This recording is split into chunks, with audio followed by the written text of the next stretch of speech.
அதாவது நோய்களுக்கு காரணமானது இந்த அரிசி, கேழ்வரகு, கோதுமை, மைதா இந்த உணவுகள் தான் நோய்களுக்கு காரணம். அதாவது சோறு, பூரி, பொங்கல், தோசை இந்த மாதிரியான உணவுகள் இருக்குல்ல, இதுதான் நோய்களுக்கு காரணம். உப்பு போட்டு சமைச்சு சாப்பிட்றோம்ல, அ சோறு, பூரி, பொங்கல், பிரியாணி, தோசை, இட்லி, எ டீ, காஃபி இந்த உணவுகள் தான் நோய்களுக்கு காரணம். சரி, அப்ப இந்த உணவுலாம் நம்ம குறைவா சாப்பிட்டா நமக்கு நோய் வராம போயிடுமா? நோய் வருவதை தவிர்த்து விடலாமா?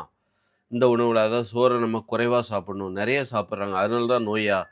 ஒருவேள நெறைய சாப்பிடுறதுனால தான் நோய் வருதா?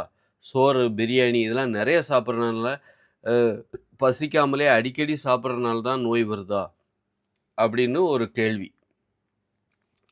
ஒருத்தர் கேட்டிருக்காரு. அந்த கேள்விக்கு அதாவது இந்த உணவுகள நீ வந்து குறைவா சாப்பிட்டா நோயை தவிர்க்கலாமா?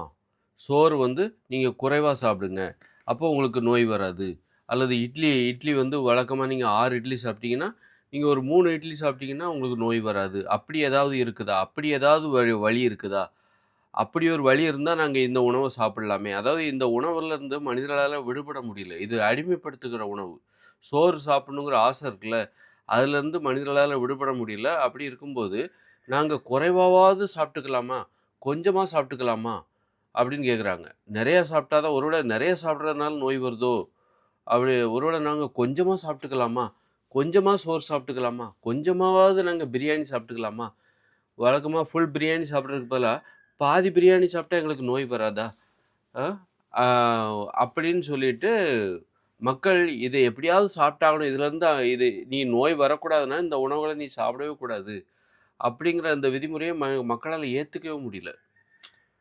அப்ப இந்த உணவ சாப்பிடுறதுக்கு ஏதாவது ஒரு வாய்ப்பு இருக்குதா? இப்ப மருந்தெல்லாம் ஏன் கண்டுபிடிக்கிறாங்க? இப்ப நோய்கள் வருது. இந்த உணவுகள சாப்பிட்டனால தான் உங்களுக்கு நோய் வருது. சோறு, பூரி, பொங்கல், தோசை, மாமிசம், மீன், முட்டை, தயிர், மோர், பால், வெண்ணெய், நெய்யி, தேனு இத சாப்பிட்டனால தான் நோய் வருது. அப்படி இருக்கும்போது, மனிதர்களால இந்த உணவுகள சாப்பிடாம இருக்க முடியல. அப்ப என்ன பண்றாங்க? இந்த உணவுகள சாப்பிடாம இருந்தாலே உனக்கு நோய் வராது. ஆனா இந்த உணவுகள சாப்பிடுறதுக்கு அடிமையாயிட்டாங்க.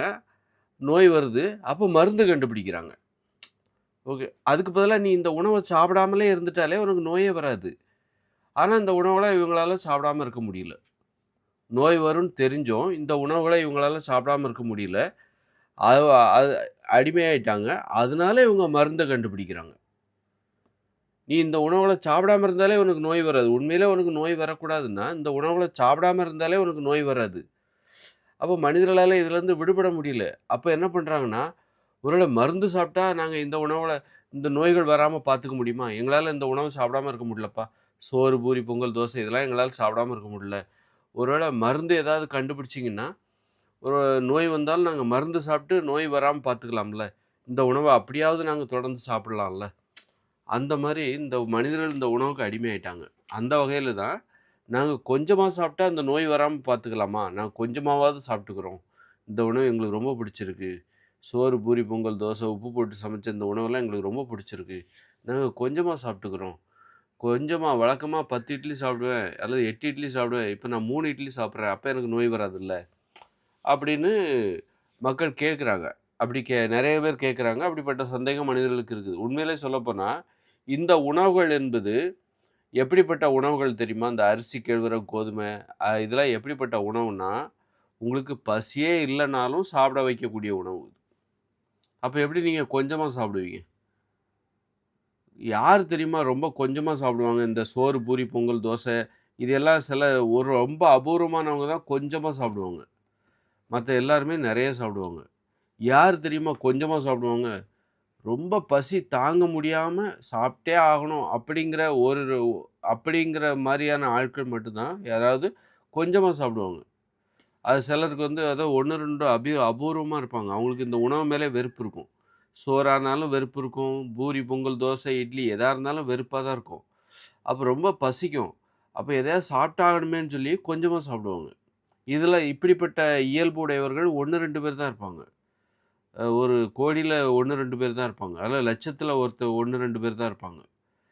மத்த எல்லாருமே எப்படிப்பட்டவங்களா இருக்காங்க அப்படின்னா, பசிக்கலனாலும் சாப்பிடுறாங்க. பசிக்கலனாலும் இத சாப்பிடணுங்கிற ஆசைய தூண்டுகிறது. அந்த அளவுக்கு அடிமைப்படுத்தி வைத்திருக்கிறது. பசிக்கலனாலும் இந்த சோறு சாப்பிடணுங்கிற ஆசை வருது. இட்லி சாப்பிடணும், பூரி, பொங்கல், தோசை, பிரியாணி சாப்பிடணுங்கிற ஆசை வருது. பசிக்கலைன்னா கூட இந்த ஆசை வந்து வருது மனிதர்களுக்கு. அப்படி இருக்கும்போது அவங்க எப்படி குறைவா சாப்பிடுவாங்க? பசிக்காமலே இதை சாப்பிடணுங்கிற ஆசையோட தான் மத்தியானம் 12 மணியா, 1 மணி ஆச்சா மத்தியானம் சாப்பிட்றணும். காலையில 9 மணி ஆச்சா காலையில சாப்பிட்றணும். பசிக்குதா பசிக்கலான்னு பார்க்க மாட்டேன்றாங்க. மணிய பார்த்து சாப்பிடுறாங்க. அந்த அளவுக்கு இதை அடிமைப்படுத்தி வைத்திருக்கிறது. இவங்க ஒரு கட்டுப்பாடு மத்தியானம்னா 1 மணிக்கு சாப்பிடணும் மத்தியான சாப்பாட. காலையில 9 மணிக்கு சாப்பிடணும் காலை சாப்பாட. அப்படியே ஒரு நேரத்துக்கு தான் கட்டுப்பட்டுருக்காங்களே தவிர, அவங்க பசிச்சா தான் சாப்பிடணுங்கிற அந்த உணர்வுக்கெல்லாம் கட்டுப்படல. 1 மணி ஆச்சா பசிக்கலனாலும் சாப்பிட்டுருவாங்க. பசிக்கலன்னா உன்னால சாப்பிட முடியாது. அப்படி ஒரு பழக்கம் உன்ட்ட இருக்கணும். பசிக்கலனாலும் என்னால பசிச்சா தான்ப்பா என்னால சாப்பிட முடியும். அப்படிப்பட்ட உணவு இது கிடையாது. நீங்க சோறு, பூரி, பொங்கல், தோசையெல்லாம் பசிக்கலனாலும் சாப்பிடுவாங்க. இப்ப தான் சாப்பிட்டு வயிறு நிறைய சாப்பிட்டுருப்பீங்க. புதுசா ஏதாவது ஒரு உணவு ஸ்வீட் எதா பார்த்தா சாப்பிடணும்னு ஆசைய தூண்டும். அப்படிப்பட்ட உணவு தான் இது. அதாவது பசிக்கலனாலும் சாப்பிடுவீங்க. இப்ப ஏற்கனவே சாப்பிட்டு வயிறு நிறைஞ்சிருந்தா கூட, புதிதா ஏதாவது ஒரு உணவு பார்த்தா அதையும் சாப்பிடணுங்கிற ஆசை உங்களுக்கு தூண்டும். அப்படிப்பட்ட உணவ தான் மனிதர்கள் சாப்பிட்டுட்டு இருக்காங்க. அப்படிப்பட்ட உணவு ஆதலால் இந்த உணவுல நீங்க குறைவாலாம் சாப்பிடவே முடியாது. குறைவாலாம் பசிக்கலனாலே சாப்பிடுற நீங்க, எப்படி நீங்க குறைவா சாப்பிடுவீங்க? பசிச்சா இன்னும் நெறைய சாப்பிடுவீங்க. பசிக்கலன்னா கொஞ்சம் குறைவா சாப்பிடுவீங்க. பசிக்காமலே சாப்பிடுவீங்க. ஆனா பசிக்கலன்னா குறைவா சாப்பிடுவீங்க. ப பசிச்சு சாப்பிட்டீங்கன்னா, இன்னும் நெறைய சாப்பிடுவீங்க. அப்படிப்பட்ட உணவு தான் இந்த இட்லி, பூரி, பொங்கல், தோசை. நோய்களை தருகிற இந்த உணவுகள் தான் நோய்களுக்கு காரணம். மாமிசம், மீனு, முட்டை, தயிர், மோர், பால், வெண்ணெய், நெய்யி, தேனு, அப்புறம் சோறு, பூரி, பொங்கல், தோசை, இட்லி இதெல்லாம் வந்து நோய்கள் வருவதற்கு காரணமாக இருக்கிற உணவுகள். இந்த உணவுகள நீங்க குறைவா சாப்பிடவே முடியாது. ஏன்னா, இது பசிக்காமலே உங்கள சாப்பிட வைக்கக்கூடியது. அந்த அளவுக்கு அடிமைத்தனம் மிகுந்தது. அப்படிப்பட்ட உணவ பசிச்சு சாப்பிட்டீங்கன்னா, இன்னும் அதிகமா தான் சாப்பிடுவீங்க. பசிக்கலன்னா கொஞ்சம் அளவு குறையுமே தவிர, பசிச்சு சாப்பிட்டீங்கன்னா, இன்னும் அளவு அதிகமாகும். இதில வந்து குறைவா சாப்பிடுகிற அந்த கட்டுப்பாடு வந்து எல்லாருக்குமே வரவே வராது. யாராவது லட்சத்தில 1, 2 பேரு. அவங்க தான் அல்லது லட்சத்தில அல்லது 1000த்தில ஒருத்தர் 1, 2 பேருக்கு தான் இந்த குறைவா சாப்பிடுகிற வழக்கம் இருக்கும். அவங்களுக்கு உணவு மேல கொஞ்சம் வெறுப்பு இருக்கும். மத்தபடி மத்தவங்கலாம் இந்த உணவுக்கு அடிமையாகி தான் கிடக்குறாங்க. பட்டினி கிடக்கிற வழக்கமே இன்னைக்கு இல்ல பாருங்க. காரணம் என்னது? பட்டினி கிடக்க முடியல. சாப்பிடாம இருக்க முடியல. அப்படிப்பட்ட ஒரு அடிமைத்தனத்தில் மனிதர்கள் மாட்டிக்கொண்டு இருக்கிறார்கள் என்பது தான் நாம் இதிலிருந்து தெரிஞ்சுக்கிறோம். அதனால இதில குறைவா சாப்பிடுறதுக்கு வாய்ப்பே இல்ல. குறைவா சாப்பிடுகிற அந்த கட்டுப்பாடு இந்த உணவுகளுக்கு பொருந்தாது. அப்ப எந்த உணவுகள நம்ம வந்து குறைவா சாப்பிட முடியும்? எந்த உணவுகளையும் நம்ம வந்து குறைவா சாப்பிடணுங்கிற முடிஞ்ச அளவுக்கு நெறைய சாப்பிடணும். அப்ப அதே நேரத்தில நமக்கு நோயும் வரக்கூடாது. உணவுனாலே என்னன்னா, நீங்க நெறைய சாப்பிடணும். ஏன்னா உடம்புல ஆற்றல் தேவ. நெறைய சாப்பிடணும். முடிஞ்ச அளவுக்கு உங்களால முடிஞ்ச அளவுக்கு நீங்க நெறைய சாப்பிடணும். அதே நேரத்தில உங்களுக்கு நோய் வரக்கூடாது. அப்படிப்பட்ட உணவு எது? நீங்க அப்போ வந்து நீங்க சோறு, பூரி, பொங்கல், தோசைலாம் நீங்க முடிஞ்ச அளவுக்கு உங்களுக்கு எவ்வளோ சாப்பிட முடியுமோ சாப்பிடுங்க. அ அப்படிப்பட்டது தான் நோயா இருக்கு. உணவுன்னா என்ன தெரியுமா? உணவுக்கான இலக்கணம்னாலே, உங்களால எவ்வளோ சாப்பிட முடியுமோ சாப்பிடுங்க. உங்களால முடிஞ்ச அளவுக்கு சாப்பிடுங்க.